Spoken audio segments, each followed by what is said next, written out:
Hey guys what's up, my name is Shashank Udupa and मैं हूं एक सेबी रजिस्टर्ड रिसर्च एनालिस्ट। और आज मैं आपको तीन चीज सिखाने वाला हूं। कभी आपको एंट्री लेना चाहिए, कभी आपको एग्जिट लेना चाहिए, और आपको ट्रेड करना है कि नहीं करना है वो भी हम देखेंगे आज। तो basically today I am going to teach you three things: entry, exit and trade management. ये तीन चीज हम सीखेंगे और ये मैं आपको ऐसे सिखाऊंगा कि मैं कैसा करूंगा। अगर ट्रेड कर रहा हूं आज के टाइम पे तो मैं कैसा ट्रेड करूंगा वो मैं आपको पहला सीखूंगा। ठीक है, पहला चीज है ट्रेड लेने से पहले आपको मार्केट को समझना होगा। ठीक है, मार्केट को कैसे समझते हैं? वी नीड टू अंडरस्टैंड कि मार्केट का हालत कैसा है, हेल्थ कैसा है। अगर मार्केट का हेल्थ अच्छा है तो हम ट्रेड करेंगे तो अपना विनिंग चांसेस बढ़ता है। अगर मार्केट का हेल्थ खराब है तो हम ट्रेड लेंगे तो विनिंग चांसेस कम है। ठीक है, तो यही मोस्ट इंपॉर्टेंट चीज है। बट आप पूछेंगे कि Shashank, how do we find out कि मार्केट का हेल्थ खराब है, अच्छा है, बुरा है? तो मैं आपको सिखाता हूँ एक कॉन्सेप्ट कॉल्ड मार्केट ब्रेथ, और मैं आपको ये एक टूल के जरिए दिखाता हूँ। तो मार्केट ब्रेथ समझने के लिए मैं एक चार्टिंग का एक डैशबोर्ड यूज करता हूँ। मैं आपको सिंपल चीज से सिखाऊंगा ये चीज क्या है। ठीक है, पहला है about 200 DMA, percentage of stocks about 200 DMA। अगर ये कम है तो मतलब मार्केट का हेल्थ खराब है, अगर ये ऊपर है मतलब बहुत सारे स्टॉक्स 200 DMA से ऊपर है तो अच्छा है। सेम चीज है अबाउट 40 वीक EMA। इसमें अगर mid cap, large cap, small cap, इसमें क्लियरली दिख रहा है कि स्मॉल कैप वाले स्टॉक्स अभी भी नीचे है बट मिड कैप वाले स्टॉक्स काफी सारे ऊपर जा चुके हैं। फिर मैं देखता हूँ सेम चीज 50 DMA के ऊपर कितना परसेंटेज है। अभी यूजुअली 53 के ऊपर है तो इट इज कंसिडर्ड पॉजिटिव। अगर ये 10-12 है तो मैं इधर ट्रेड लेने की सोचता भी नहीं हूँ, मैं छुट्टी पे चला जाता हूँ। Same with 20 DMA। उसके बाद मैं क्या करता हूँ, मैं ये भी देखता हूँ, एक और वेरी इंपॉर्टेंट चीज है, मैं ये देखता हूँ डेली मार्केट मूव्स।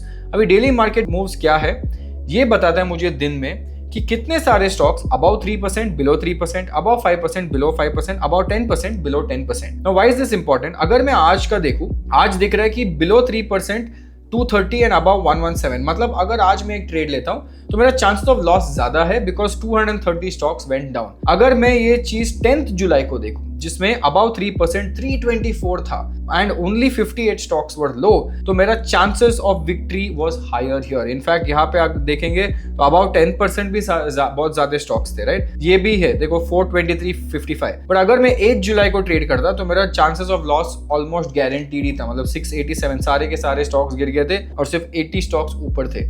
तो ये सब चीज मैं देखता हूँ ये समझने के लिए कि okay, how do we trade, should we even take a trade और नॉट। अगर स्ट्रेंथ अच्छा है तो लेंगे, नहीं अच्छा है तो नहीं लेंगे। ठीक है, अब आते हैं एंट्री पे। एक तो हम लोग ने अभी समझ गया कि चलो हेल्थ अच्छा है तो एंट्री कैसा ले। ओके, ये मैं आपको थोड़ा एग्जांपल से दिखाता हूँ। तो एंट्री कहाँ लेना चाहिए और कहाँ नहीं लेना चाहिए। ठीक है, तो 2-3 एग्जांपल देता हूँ। Let's take this example.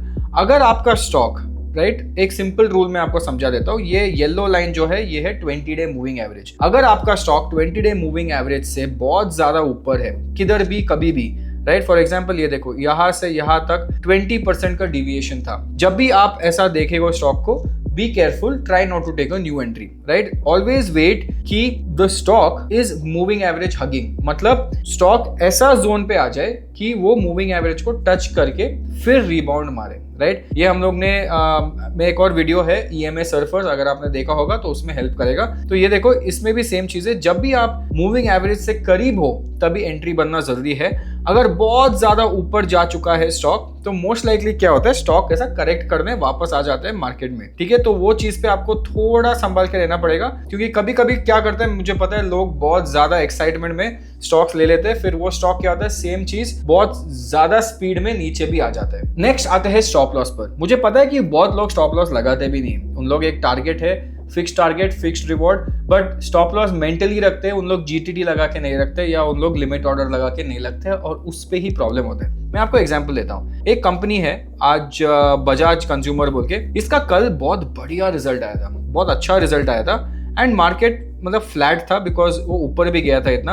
And क्या हो गया, आज एक कॉन्फ्रेंस कॉल था। कॉन्फ्रेंस कॉल में उन लोगों ने थोड़ा बैड कमेंट्री दिया कि ग्रोथ थोड़ा कम होगा, रॉ मटेरियल प्राइस बढ़ गया है, वॉर सिचुएशन का टेंशन आ चुका है। तो क्या हो गया, सीधा स्टॉक ऊपर, मतलब 10 EMA से भी बहुत ऊपर था, स्टॉक वहां से सीधा 50 EMA तक आ चुका है, एक ही दिन में 10% का फॉल। अगर आपने स्टॉप लॉस लगाया होता और अगर आपका stop loss 20 day moving average पे होता तो आपका 4 से 5% इजीली बच जाता था अपना एंटायर पोर्टफोलियो में। बहुत लोग क्या करते हैं, लोग स्टॉप लॉस लगाते ही नहीं है एंड उस पे सबसे बड़ा प्रॉब्लम होता है। तो you are not a bad trader if you don't put stop loss, you are a very good trader if you put stop loss. ठीक है, नेक्स्ट आता है पोर्टफोलियो बेस्ड रिस्क मैनेजमेंट। अभी मैं ये चीज करता था पास्ट में कि मेरे अकाउंट में 1 लाख होता था तो मैं हर एक ट्रेड में 20,000, 30,000, 40,000 लगा देता था। Obviously there was no portfolio risk management और उसमें मेरा बहुत सारा नुकसान होता था। ठीक है, फिर मैंने क्या किया, पहला तो मैंने पोर्टफोलियो बढ़ाया कि मनी मेक्स मनी आपको सीखना चाहिए। ठीक है, मार्केट में जब भी आप ट्रेड करते हो मनी मेक्स मनी। अगर आपके पास 1 करोड़ है और आप अगर 2-3% भी कमा लेंगे तो आप बहुत खुश होंगे, बट अगर आपके पास 1 लाख है तो आप 2-3% कमा के खुश नहीं होने वाले, आपको चाहिए 20-30%। तो जैसे ही आपका कैपिटल बढ़ेगा आपका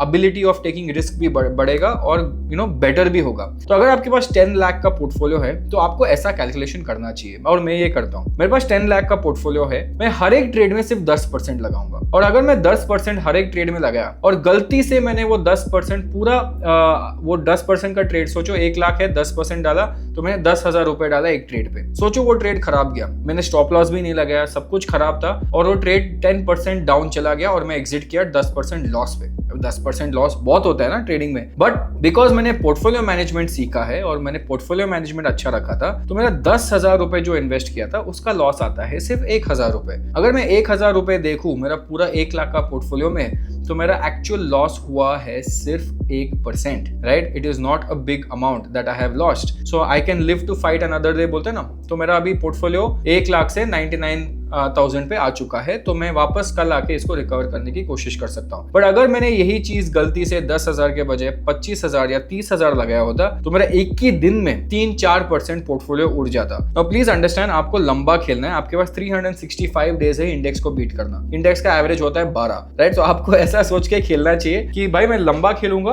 और कम रिस्क लेके खेलूंगा कि अगर गलती से आज खराब भी हो गया दिन, सोचो मेरे पास 4 ट्रेड्स या 5 ट्रेड्स रनिंग है तो सारे के सारे 5 ट्रेड्स हिट हुआ तो भी मुझे ज्यादा लॉस नहीं आना चाहिए, तो वो आपको रखना चाहिए, राइट? तो अभी आते हैं स्टॉप लॉस कितना होना चाहिए। पोर्टफोलियो रिस्क तो आप समझ गए, स्टॉप लॉस लगाना है वो भी आप समझ गए, बट कितना स्टॉप लॉस लगाना चाहिए? मेरे हिसाब से अगर आप स्विंग ट्रेडिंग कर रहे हो तो आप 8% से ऊपर नहीं रखना चाहिए या बेस के नीचे रखना चाहिए, बट मैं बोलता हूँ 8 से ज्यादा नहीं होना चाहिए अगर आप 10% का पोजीशन साइज लेते हो। तो अगर आप 20% का पोजीशन साइज ले रहे हो तो you can not afford to take 8%, तो आपको मे बी 5% मैक्सिमम हो जाएगा, राइट? अगर आपको इंट्राडे करना है तो इंट्राडे में क्या होता है ना, वॉलेटाइल होता है, बहुत सारे स्विंग्स। आप अगर फ्यूचर्स एंड ऑप्शंस में कर रहे हो तो आपको पहला तो वहां पे स्टॉप लॉस से ज्यादा, बिकॉज बहुत वॉलेटाइल होता है, स्टॉप लॉस से ज्यादा आपको पोर्टफोलियो मैनेजमेंट सीखना पड़ेगा वहां पे, क्योंकि आप लेवरेज पे खेल रहे हो। तो अगर आप फ्यूचर्स एंड ऑप्शंस कर रहे हैं, लेवरेज के साथ भी 10% के ऊपर नहीं जाना चाहिए पोर्टफोलियो में। एंड अगेन वहां पे मे बी आपको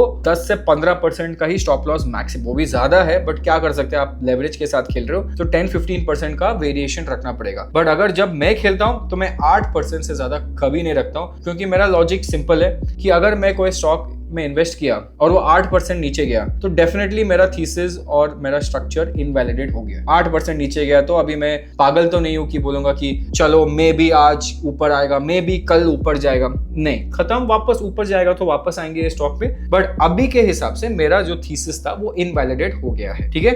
फिर आता है दूसरा चीज, ओके? अगर आपका ट्रेड आपका फेवर में मूव करने लगे तो क्या करें? अभी ये सबसे बड़ा प्रॉब्लम है। मैं हमेशा मानता हूँ कि रिटेल इन्वेस्टर का लाइफ बहुत स्ट्रेसफुल है, क्योंकि जब वो खरीदता है और स्टॉक ऊपर जाता है तो वो स्ट्रेस में आता है कि क्या करना चाहिए, जब नीचे गिरता है तो स्ट्रेस में आना चाहिए, जब मूव भी नहीं होता ना ऊपर ना नीचे तभी स्ट्रेस में आता है कि ऊपर क्यों नहीं जा रहा। तो सोचो अगर ऊपर चला गया, ओके, एंड आपका स्टॉक 10% ऊपर चला गया और आपको चाहिए अभी, आपका दिमाग में आएगा कि क्या करूं, मैं ज्यादा डालूं कि मैं ट्रेल करूं? तो मैं आपको 2-3 ऑप्शन देता हूं। एक ऑप्शन है जो यूएस में बहुत यूज करता है, कॉल्ड अपवर्ड एवरेजिंग। मतलब जब भी एक पोजीशन अच्छा करता है, सोचो 10% गेन, 15% गेन दे चुका है, तो उसका चांसेस ऑफ लॉस कम होता जाता है, राइट? 15% ऊपर गया तो अगेन आपको 10-15% गिरना चाहिए तो आपको ब्रेक इवन आएगा, लॉस नहीं आएगा। तो लोग क्या करते हैं, यहाँ पे पोर्टफोलियो में और ऐड करते हैं। तो अगर मेरा 10% का पोजीशन था तो मैं 15% कर दूंगा, मतलब और 5% ऐड करूंगा। फिर वो 25% पे गया तो मैं वापस 5% ऐड करूंगा। एंड सेकंड सेकंड ऑप्शन है यही चीज पे हम लोग ट्रेल करना स्टार्ट करते हैं। तो जो स्टॉप लॉस 8% था उसको हम लोग कॉस्ट पे लेके आते हैं ताकि जीरो लॉस स्ट्रेटेजी हो जाएगा ये चीज। फिर आपका ऑलरेडी पोजीशन साइजिंग भी आपने बढ़ाया कि ऐड किया है, बाय ऑन राइज आपने ऐड भी किया है, तो उसमें आपका बहुत सारा प्रॉफिट होगा। जैसे ही आपका ऊपर ऊपर ऊपर जाके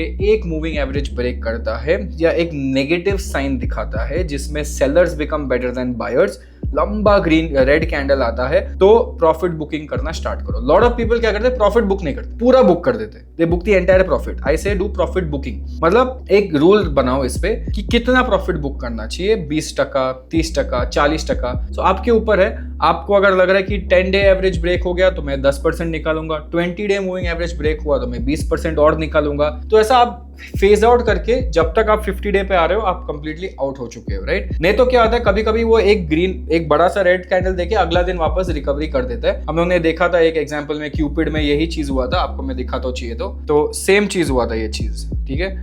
ये देखो पूरा मोमेंटम में था, मोमेंटम EMA सर्फिंग स्ट्रेटेजी पूरा मोमेंटम में था, फिर एक दिन इतना बड़ा रेड कैंडल दे दिया, ठीक है। तो ऑब्वियसली एनी ट्रेडर ये दिन पे निकल जाता, बट ये देखो 2-3 दिन के बाद रिकवरी भी हो गया। तो टेक्निकली तो ये 10 डे मूविंग एवरेज को भी ब्रेक नहीं किया, तो निकलने का कुछ सेंस नहीं बनता था। बट अगर आपको डर लग रहा है तो ये चीज पे आप मे बी 10-15% आप निकाल सकते हो, ठीक है ना।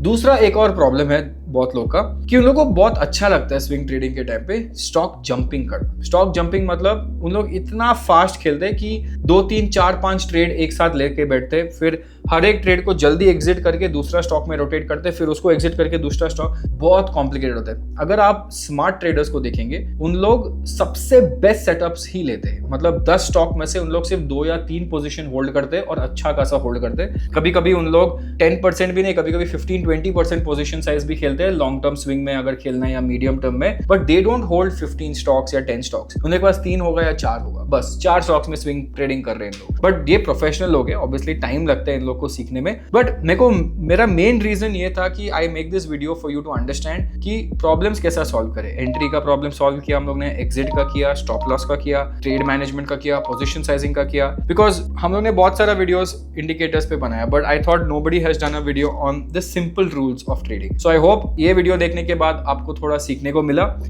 बिकॉज ये चैनल बिगिनर्स के लिए भी है, इंटरमीडिएट के लिए भी, एडवांस के लिए भी। तो आई होप आज के बाद आप थोड़ा सीख चुके हो, और अगर आपने ये वीडियो से थोड़ा भी सीखा हो तो please click on the subscribe button because this will help us a lot to grow the channel as well. Again thanks a lot for watching this video, take care, see you, bye bye. Investment in securities market are subject to market risks. Read all the related documents carefully before investing.